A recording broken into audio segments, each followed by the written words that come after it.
Bodo latest update बयखौबो बरायबाय। दिनैनि रादाबखौ फरायदों आं प्रमोद खाख्लारि। मैया उदालगुरि जिल्लानि सिङाव थानाय 1 नं गरायबारि गामिनि NLFBनि गिबि मुंख्लं जिब्रिस नार्जारिनि मुंख्लं खाम्फा बेखेवो। मुंख्लं खाम्फाखौ NLFBनि मासिगिरि आइ बिबुंथिग्रा बिथाङा फिता हानानै बेखेवना होयो। मासिगिरि बिथाङा NLFBनि माखासे दाबिफोरखौ फोरमायना होयो। NLFBनि गिबि दाबियानो जादों NDFBनि गायसनगिरि आफादगिरि रन्जन दैमारिया जोबथेसालिनिफ्राय गनांगौ।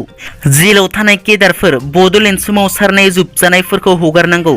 बिटिआरनि सीमा दानख'नाय NLFBआ सापर्ट गैया आरो केडार्सफोरनि थाखाय रिहाबिलिटेशनखौ होलांफिननांगौ सरकारा।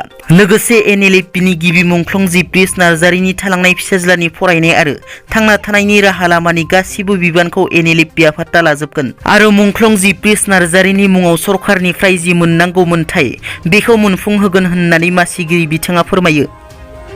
मुनमुन ब्रह्मनि बेरफुसार फेसबुक पस्टखौ लानानै मैया BTCनि एसेम्बलि जथुमानि जोबथा सानाव दावराव दावसि। MCLA मुनमुन ब्रह्मआ BTC एसेम्बलि जथुमानि गिबि सानखालि बाहागो लानायनि उनाव फेसबुक पस्टनि गेजेरजों बिटिआरनि गाहाय प्रमद बर' आरो लेङाइ गाहाय गोविन्द बसुमतारीनि हेंथायै बेरफुसार पस्ट होदोंमोन। जाय पस्टखौ ससियेल मिडियायाव सावरायनायजों लोगोसे एसेम्बलियावबो दावराव दावसि। बे पस्टखौ लानानै बिटिआरनि हारिमु आरो गेलेमु आयदानि मावफुं सोद्रोमा दावबायसा बर' बिथाङा एसेम्बलि जथुमानि जोबथा सानाव गोख्रों रावजों सोंखारियो। दावबायसा बर' बिथाङा बुंथिगिरिनि सिगाङाव पस्टखौ फरायना दिन्थिनायजों लोगोसे बे पस्टनि गेजेरजों बिटिआरनि गाहाय आरो लेङाइ गाहायखौ लाजि फोनांनाय जादों होनना आरो बिटिआरनि बुंथिगिरिनिसिमबो बेफोरबायदि ससियेल मिडियानि गेजेरजों बेफोरबायदि पस्ट होनायनि थाखाय वार्निं होनो थाखाय खावलायो दावबायसा बर' बिथाङा।